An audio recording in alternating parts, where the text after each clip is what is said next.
Hello YouTube, I just want to do a little video driving down the road. We'll see how this works out. The camera's shaking, but I'm shaking. Hopefully we're shaking in the same direction and this is watchable. Thought I'd do a little video on what it takes to be successful in the hotshot business. And that covers a lot of things. That covers mindset, that covers equipment, that covers people. So, you know, starting with people, obviously you either need to do your own authority or lease on. I would recommend leasing on to start with. It's a whole lot cheaper, and if it doesn't work for you, you're not stuck with all the expense of starting your own authority and all that entails. But having said that, I wouldn't go into it with the mindset of if this doesn't work, because that's the beginning of what it takes. You have to have the vision. You have to know that, yes, I can do this. Yes, I can make a successful business out of it. And that's the start. You know, if you can't see it, if you can't envision it, it's probably not for you. But leasing on has its benefits. Like I say, somebody else already has the authority. It's already established. It makes it much easier to get loads. Your new authorities, typically for the first 90 days to a year. The first 90 days, it's going to be tough. The first year, it's going to 90 plus.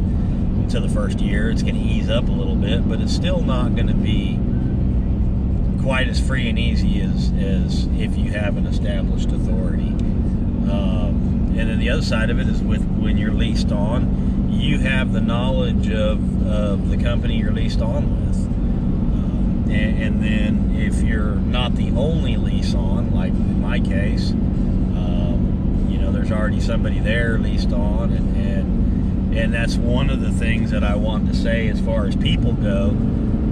Everybody needs a Ray. Ray's been great.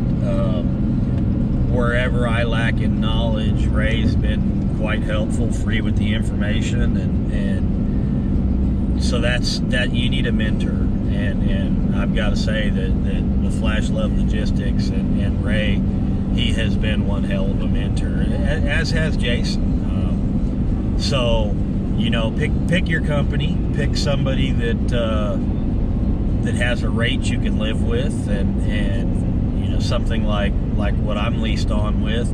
The percentage was good to start with, and then it's got the growth later of that percentage is going to get better in time. So you know, and the company I'm with, Flash Love, they're hungry.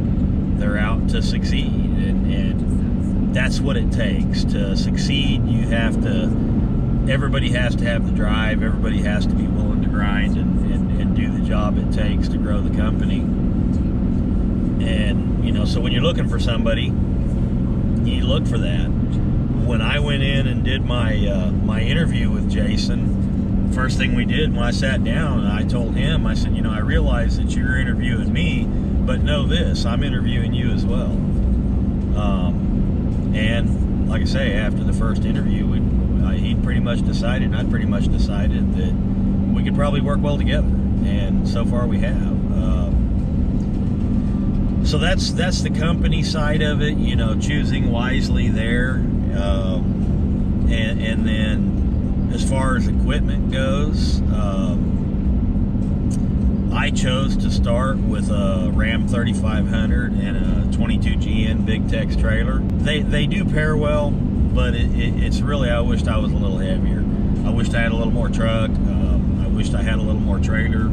Having said that, I don't think more trailer with this truck. Then I'm constantly worried that I'm putting too much on the drive. So if you can pull it off, I would recommend starting with, you know, like an F450 or an F550, Ram 4500 or a Ram 5500. Now I currently have a second truck and trailer on order that'll be in February. Got a Ram 5500 single cab with a sleeper going to be put on it, and for a trailer I've chosen a trail with, sorry, it looks like there's an accident up here. I've chosen a load trail rated at 25.9, and it's going to have air ride on it. And the air ride will give me the ability to grab some loads that are air ride only.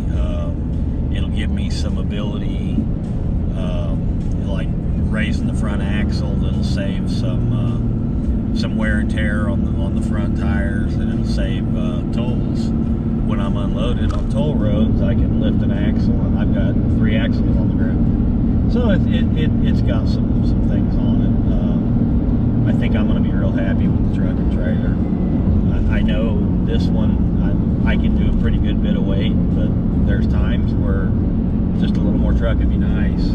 That's what we're going with. We're going to hire a driver, basically. So we covered people and equipment. The next thing is, you know, let's look at what we can do to control our costs.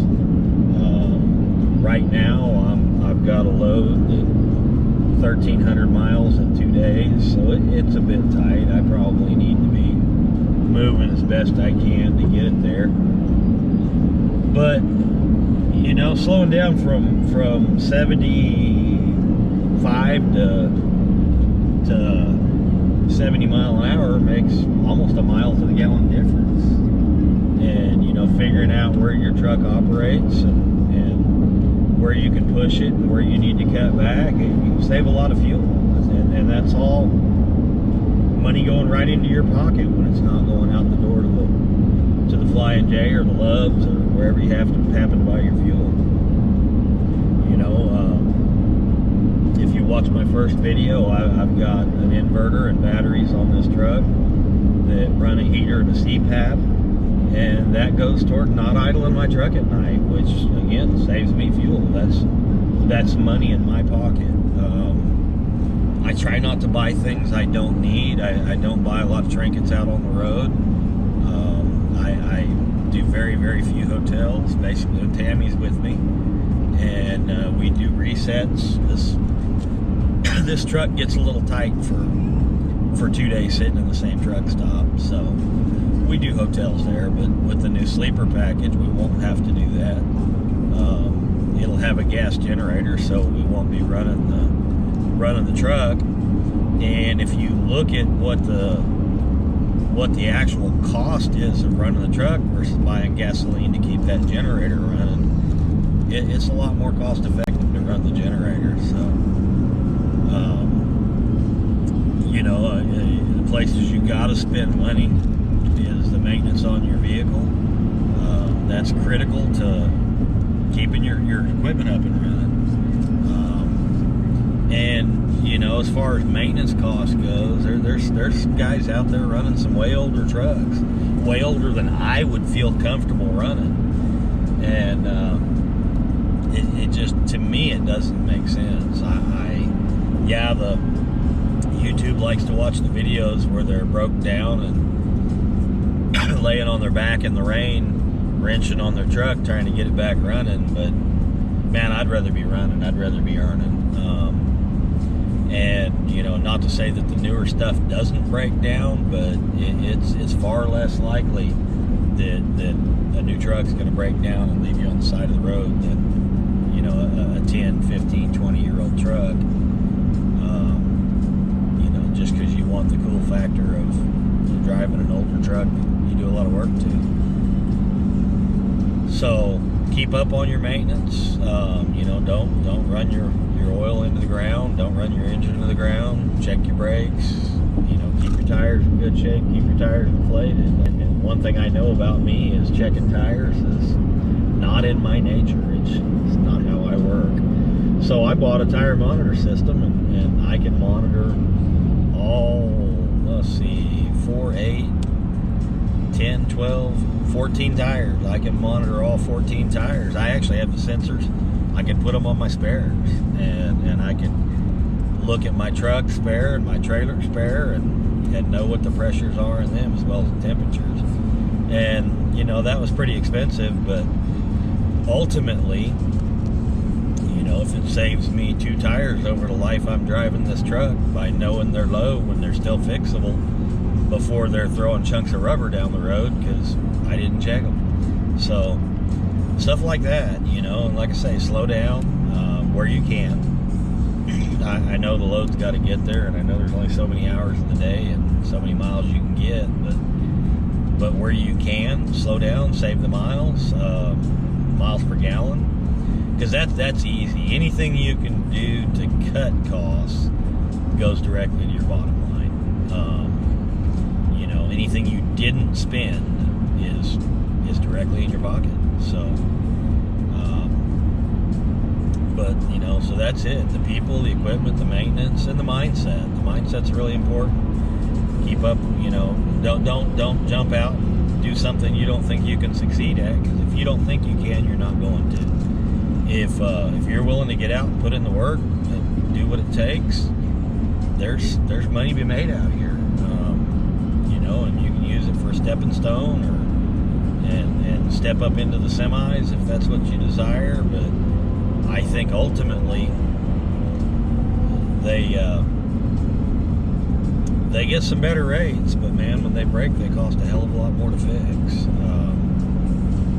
and they cost a little more to. They get better mileage than they used to. I'm probably not going to get the kind of mileage I'm getting right now when I walk away from the 3500 and step up to the 5500, but